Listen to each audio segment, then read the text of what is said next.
naves cósmicas. Samael Aun Weor. Capítulo 1. Fue allá por el año de 1950, cuando nosotros hablamos por vez primera, sobre los discos voladores.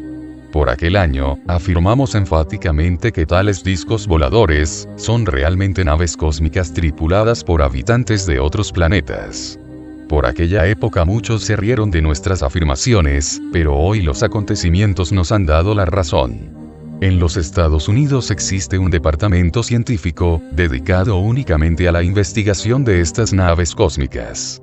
La ley de los accidentes incluye también a esas naves, y varias han chocado, o han explotado violentamente en el aire.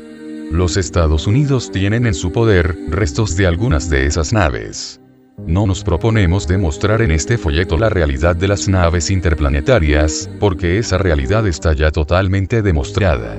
Solo queremos ahora ampliar las informaciones que en el año de 1950, dimos a la humanidad en la primera edición del Matrimonio Perfecto. Las naves cósmicas tienen su historia y sus tradiciones. Realmente esas naves fueron creadas por ángeles, arcángeles, serafines, etc., que poseen cuerpo de carne y hueso. Muchas tradiciones cósmicas mencionan a San Venona y su sistema de navegación cósmica. San Venona es un ángel con cuerpo de carne y hueso. San Venona nació en el planeta Soort, donde se dedicó a investigar la ley de la caída. He aquí, querido lector, la formulación que el propio San Venona dio sobre esta ley cósmica. Todas las cosas que existen en el mundo, caen hacia el fondo, y el fondo para cualquier parte del universo, es su estabilidad más próxima, y dicha estabilidad es el lugar, o punto sobre el cual convergen todas las líneas de fuerza provenientes de todas direcciones. Los centros de todos los soles, y de todos los planetas de nuestro universo, son precisamente esos puntos de estabilidad. No son sino los puntos inferiores de aquellas regiones del espacio hacia las cuales tienden definidamente las fuerzas provenientes de todas las direcciones de aquella parte dada del universo. También se concentra en estos puntos, el equilibrio que permite a los soles y planetas mantener su posición. Al enunciar su principio, San Venona dijo además que al caer las cosas en el espacio donde quiera que ello fuese, tendían a caer hacia uno u otro sol, hacia uno u otro planeta, según a qué solo planeta perteneciera a aquella parte dada del espacio en que caía el objeto, constituyendo cada solo planeta en esa esfera determinada la estabilidad a fondo. San Venona, después de profundas investigaciones, supo emplear esa particularidad cósmica para la locomoción de naves cósmicas. Las naves cósmicas diseñadas por San Venona, se basaron en la ley de la caída. El único problema grave fue el de las atmósferas planetarias. Estas no permiten la caída recta de los objetos en el espacio. San Venona logró resolver ese problema fácilmente, y construyó naves cósmicas maravillosas. No nos proponemos en este pequeño folleto explicar a fondo todo el mecanismo de esas naves, porque además de ser demasiado complicado, sería cansón para el lector. La comisión de inspección dirigida por el arcángel Adosía, bendijo y aprobó los trabajos de San Venona. Las naves de San Venona se movían con la fuerza magnética de los mundos, y eran muy veloces. Sin embargo, el problema más grave se presentaba cuando las naves se acercaban a cualquier planeta o sol del espacio. Se necesitaba entonces difíciles maniobras, para evitar una catástrofe. Pocos eran los hombres ángeles que podían manejar esas naves. Era muy difícil timonear las naves de San Venona, y cada día se necesitaban más y más técnicos para conducir dichas naves. Sin embargo, el sistema de San Venona fue una revolución técnica en su tiempo, y desplazó por completo a otros sistemas. Después de muchos años de actividad cósmica, fue desplazado el sistema de San Venona por el revolucionario sistema del arcángel Aritón. Este arcángel es todo un hombre en el más completo sentido de la palabra, y tiene cuerpo de carne y hueso como cualquier persona. Los maravillosos trabajos del señor Aritón fueron supervigilados por un gran sabio, conocido en todo el cosmos con el nombre de Adosía. Este sabio es también un caballero que ya adquirió el grado de arcángel. Las naves cósmicas modernas se fundamentan en los trabajos del arcángel Aritón. Todo el funcionalismo técnico de dichas naves se realiza sobre la base del movimiento continuo. Este no es un texto de mecánica, y nosotros tampoco somos mecánicos.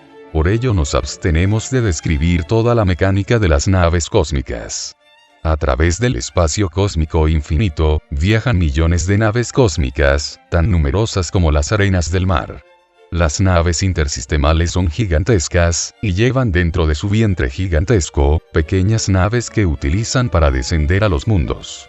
Esto es semejante a los grandes barcos que llevan a bordo pequeños botes que se utilizan para pasar a tierra. Cualquier humanidad madura del cosmos, tiene pleno derecho a recibir las naves cósmicas.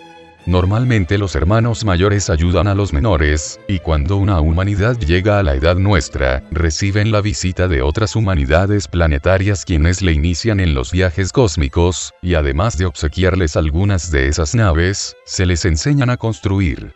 En épocas de la Atlántida, normalmente aterrizaban en los aeropuertos de la ciudad de Sanlios, las naves cósmicas.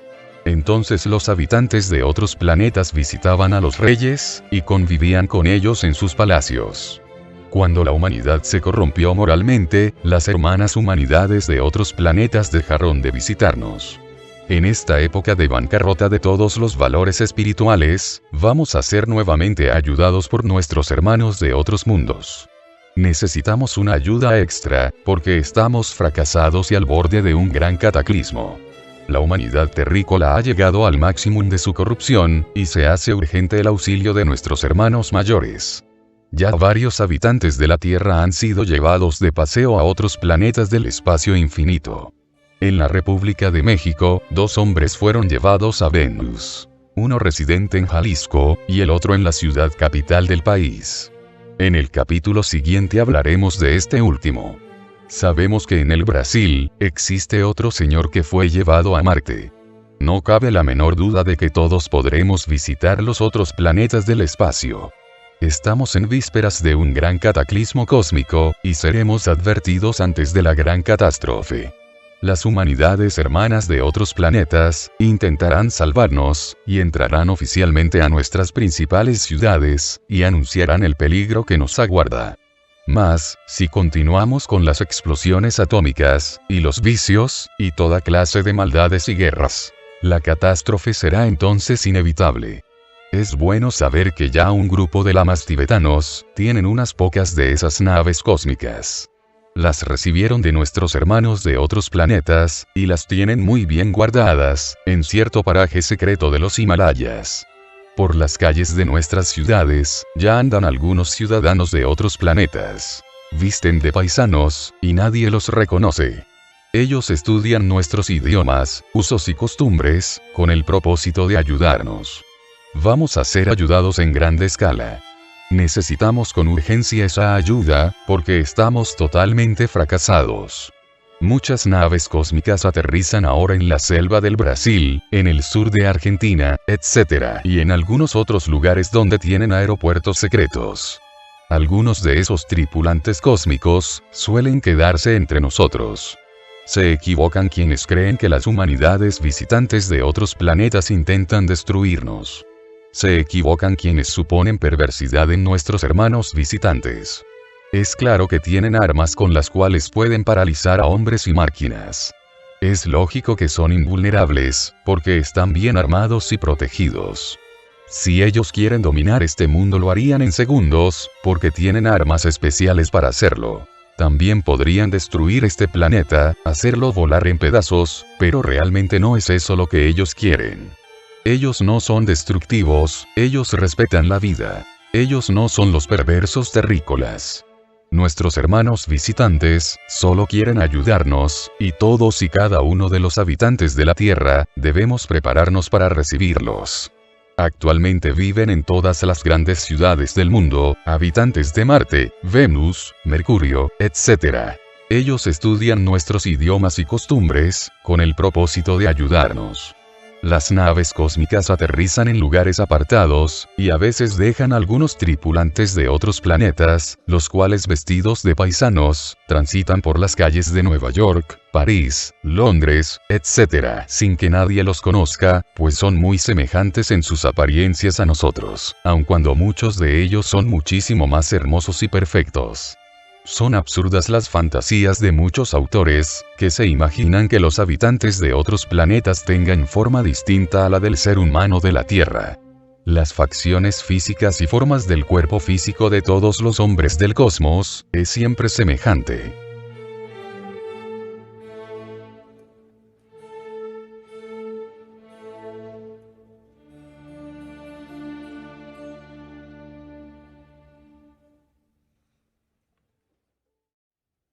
Capítulo 2. Un mexicano en el planeta Venus. Nosotros conocemos aquí en México a un hombre que estuvo en el planeta Venus. Nos cabe el alto honor de haberlo visitado. Una noche cualquiera de invierno, llegamos a las puertas de su casa. Tuvimos la suerte de ser recibidos por él. La familia estaba viendo la televisión, pero en forma muy amable apagaron la televisión y nos dejaron a solas con él en su sala. Es un hombre muy sincero y bondadoso. No es ocultista, ni espiritualista, ni nada por el estilo. No presume de sabio. Y a pesar de haber vivido la más extraordinaria aventura cósmica, realmente no tiene nada de orgullo. No nos proponemos en este simple folleto narrar en detalle lo que sucedió a este hombre. Solo queremos hablar en síntesis y eso es todo. En el mes de agosto del año de 1953, este hombre estuvo personalmente en el planeta Venus. Su nombre es Salvador Villanueva Medina. El acontecimiento sucedió cuando menos lo esperaba. Conducía un carro de alquiler con una pareja de norteamericanos, rumbo a los Estados Unidos, por el territorio mexicano, a lo largo de la carretera de Laredo. Llevaba recorridos 484 kilómetros, cuando se dañó el carro. Los gringos abandonaron el carro, y se fueron en busca de una grúa para llevar el carro al pueblo más cercano con el propósito de repararlo.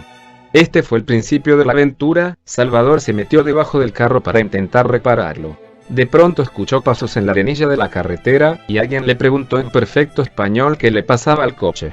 Salvador guardó silencio, y al salirse fuera del lugar ocupado por el carro, se encontró frente a un hombre extrañamente vestido, que medía poco más o menos 1,20 m. El cuerpo de dicho hombre era de una perfección extraordinaria. Blanco como el armiño, y lleno de belleza en todo su conjunto. Lo que más le llamó la atención a Salvador fue el raro uniforme, y el misterioso cinturón resplandeciente. El hombre llevaba el cabello largo, y usaba un casco metálico muy especial. Fueron realmente pocas las palabras que entre ambos se cruzaron en ese instante. El extraño personaje se despidió cortésmente, y luego se metió entre la montaña. Lo más interesante vino después, cuando ya Salvador dormía. Unos fuertes golpes en la ventana de su carro lo despertaron sobresaltado. Sin pensarlo mucho, Salvador abrió la puerta de su carro, y su sorpresa fue mayúscula, al ver otra vez al mismo personaje acompañado con otro que tenía el mismo aspecto y el mismo traje. Salvador los invitó a entrar en su carro y luego trató de ayudarles a cerrar la portezuela, pero al estirar el brazo derecho sobre ellos con dicho propósito, sintió una corriente eléctrica que le paralizó momentáneamente el brazo. La plática en el carro fue maravillosa. Ellos le manifestaron a Salvador que venían del planeta Venus. Salvador en principio no les creyó y hasta se indignó creyendo que estos caballeros se burlaban de él. Salvador llegó inclusive a afirmar que solo el planeta Tierra podía tener habitantes. Dijo que así lo había aprendido por las afirmaciones de los sabios de la Tierra, etc. ¿Qué les hace pensar tal cosa? Le preguntaron, ¿acaso los deficientes medios de que disponen para sus cálculos? ¿No le parece demasiada pretensión creer que son los únicos seres que pueblan el universo? Estas palabras ya se le hicieron muy raras a Salvador y además el color de esos rostros tan blancos, sus expresivos ojos, su extraña voz, sus extraños cascos, sus misteriosos cinturones, etc. le hicieron pensar muchísimo. Sería largo narrar toda la conversación que Salvador tuvo con esos venusinos. Ellos le contaron cómo era la vida en Venus. Cómo vivían, qué comían, cómo eran sus ciudades, sus calles, etcétera, etcétera. También lo sacaron de dudas explicándoles que ellos podían convertir lo perjudicial en benéfico, y formar artificialmente su clima, su ambiente, etcétera. En esas condiciones, si Venus fuera inhabitable, ellos lo harían habitable porque sus adelantos científicos se lo permiten. Empero es claro que Venus es perfectamente habitable. Ya amanecía, y los venusinos en forma muy amable invitaron a Salvador para que les acompañara hasta el planeta Venus. Salvador salió del carro tras estos misteriosos hombres, y ciertamente después de un rato de andar por entre la montaña, Salvador se detuvo ante la nave majestuosa. Esta era una esfera achatada majestuosa e impotente, que se apoyaba en tres boyas que formaban triángulo. Dice Salvador que el conjunto era impresionante y que Disque daba la impresión de ser una gran fortaleza. Salvador entró a la nave, se cerraron las portezuelas, y esta partió rumbo al planeta Venus. Todo lo que vio Salvador en Venus fue extraordinario. La civilización venusina es formidable. En Venus la civilización ha llegado a la cúspide. Allí no se necesita el dinero. Cada ciudadano trabaja 2 horas diarias, y a cambio de ello, tiene derecho a todo lo que el ser humano necesita para la vida. Transportes, alimentos, vestuarios, vacaciones, ciencia, etc. Todo es de todos. Si alguien necesita un carro, lo coge, lo usa y luego lo deja en su lugar de estacionamiento. Si tiene hambre, come en cualquier hotel, y nada tiene que pagar, porque como está trabajando, tiene derecho a todo. Si necesita vestido, lo pide en un almacén y no paga nada, porque como trabaja tiene derecho a vestirse, etcétera, etcétera, etcétera. En el planeta Venus los carros se mueven con energía solar. Los alimentos principales se sacan del mar. Las huertas están sobre las azoteas de las casas y edificios. En Venus los pescados y las frutas constituyen el alimento básico. En Venus no hay gobierno, ni patrias. Todo el planeta es la patria, y solo los sabios dirigen y aconsejan. Preguntaba yo a Salvador sobre la cuestión religiosa, y la respuesta fue que en Venus no existen religiones, y que cada ciudadano se comporta en la calle como si estuviese en un templo. Cada persona en Venus considera que el templo está dentro de nosotros mismos. Las banquetas o aceras de las calles en las ciudades de Venus no están quietas, y están formadas con bandas metálicas que están en movimiento, y ahorran esfuerzo a los peatones. El arroyo de las calles, es decir el centro de las calles, tienen cintas metálicas que recogen la fuerza del sol, con la cual se mueven los carros. En Venus todo es de todos, y toda la familia venusina es una gran familia. Los niños nacen en salas especiales de maternidad, y se educan y levantan en hogares colectivos. Cuando un niño nace, es marcado en un pie. Esa marca indica su origen y facultades. De acuerdo con eso se educa ese niño en el hogar colectivo. Cuando ya es mayor de edad, pasa a ocupar el puesto que le corresponde en la sociedad. En estas condiciones la familia particular no existe. Todos en Venus son una sola familia única. Allí no hay hambres ni guerra, ni clases sociales. Allí solo reina la sabiduría y el amor.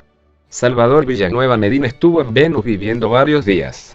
En ese planeta encontró a 2 franceses residentes, ambos hermanos gemelos y veteranos de la Segunda Guerra Mundial. También ellos fueron transportados a Venus y luego suplicaron y clamaron a los venusinos para que no los trajeran de regreso a la Tierra. Allí viven felices.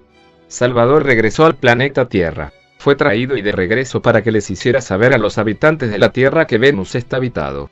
Los laboratorios Philips analizaron tierra y plantas en el lugar donde Salvador localizó la nave cósmica, y hallaron un desorden molecular y atómico muy extraños. Jorge Adamski, el científico norteamericano que conoció a unos venusinos en el desierto de Nevada, también se puso en contacto con Salvador, y dictó sobre este tema una conferencia en el Teatro Insurgentes de México. Grandes científicos alemanes investigaron el terreno donde Salvador halló la nave cósmica, y el resultado de sus investigaciones fue el mismo de la casa Philips.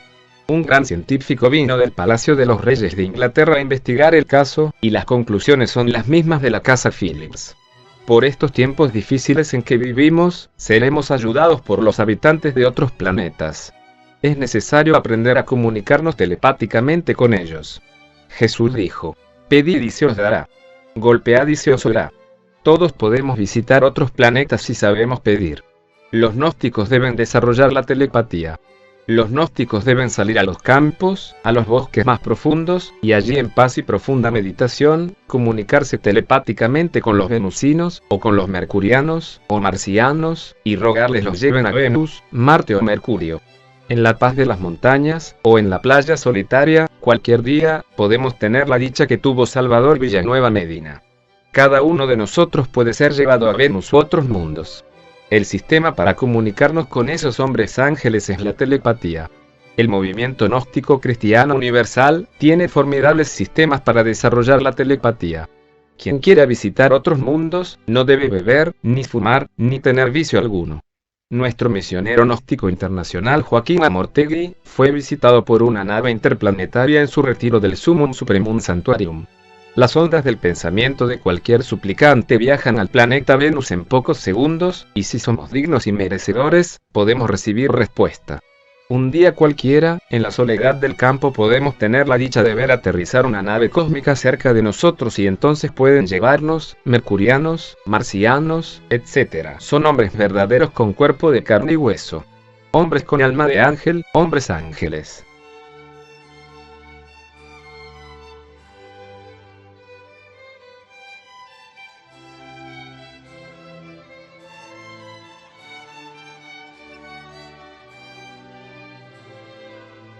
Capítulo 3.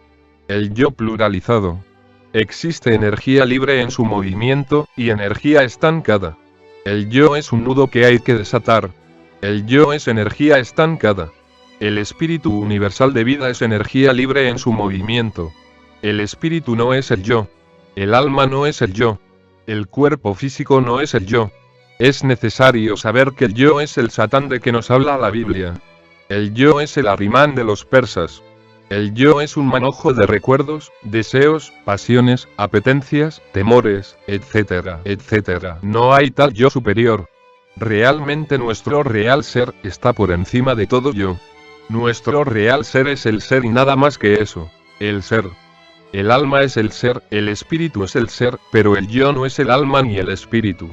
El yo es el diablo y eso es todo. El yo existe en forma pluralizada. Con esto queremos decir que el yo es legión de diablos.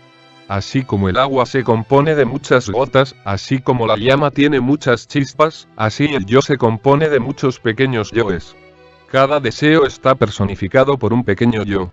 Cada apetencia está personificada por otro pequeño yo. Los 7 pecados capitales están personificados por 7 yoes. 1 para cada pecado capital, 7 para los 7 pecados capitales.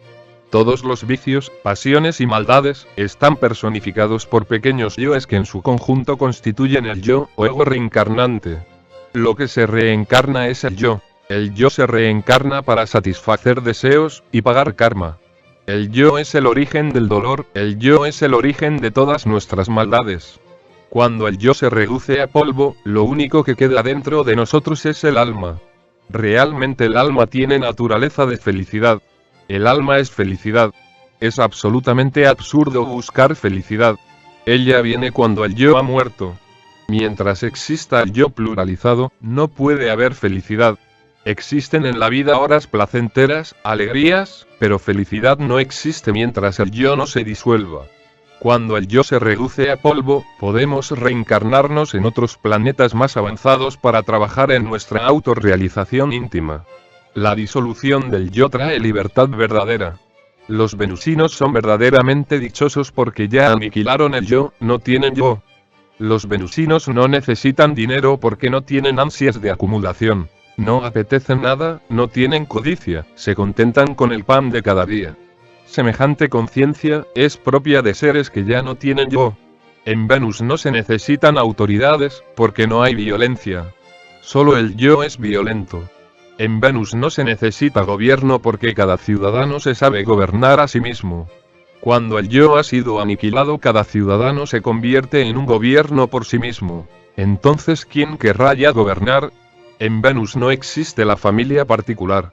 Todos los venusinos son una sola familia. Eso solo es posible gracias a que ya ellos aniquilaron el horrible yo pluralizado.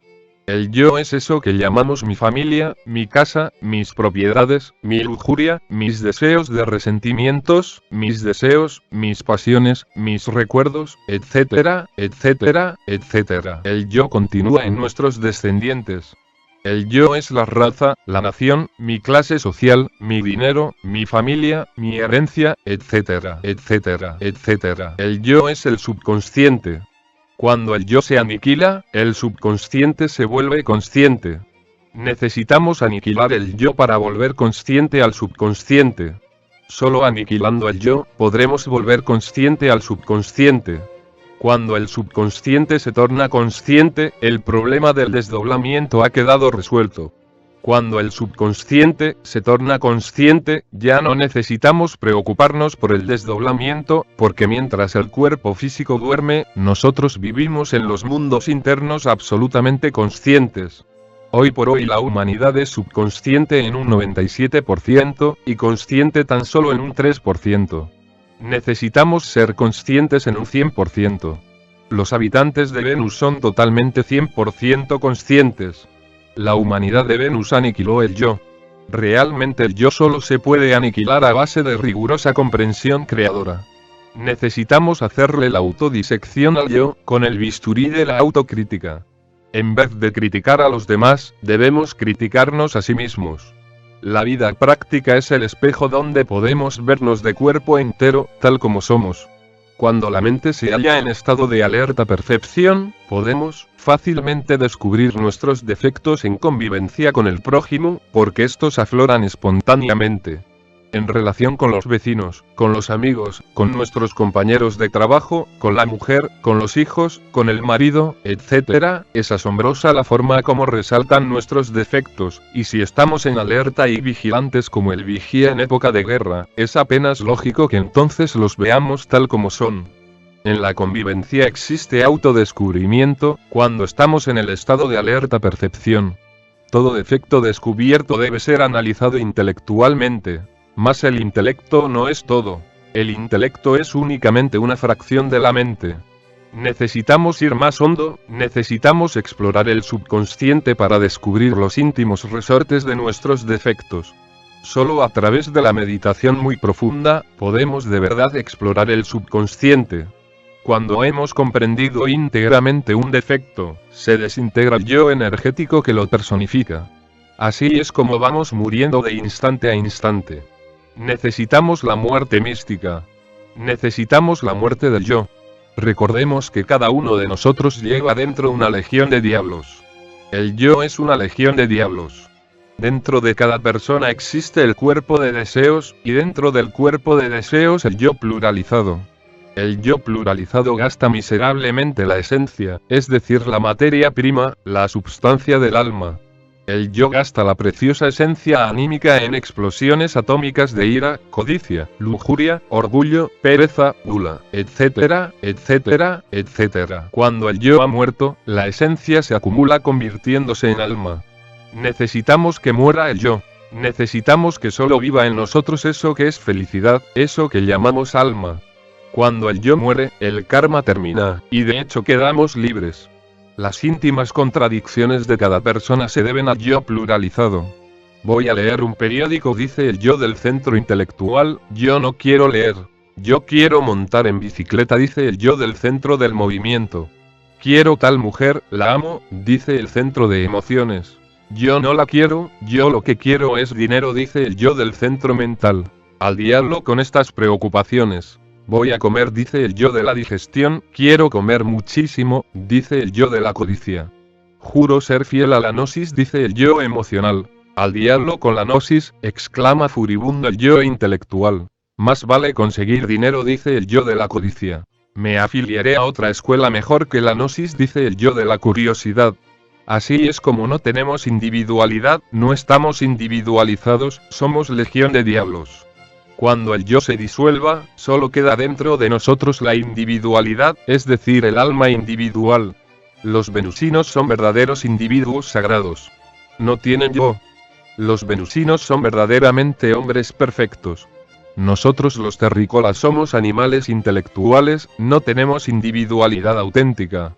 A muchas personas las hemos visto jurar fidelidad a la gnosis, jurar ante el ara, y tiempo después, se meten a otra escuela, y se declaran enemigos de la gnosis. Esto se debe a que no tienen individualidad. El yo que en un momento dado se entusiasmó por la gnosis, es desplazado después por otro yo que aborrece la gnosis. Todavía el ser humano no puede tener continuidad de propósito, porque no tiene individualidad.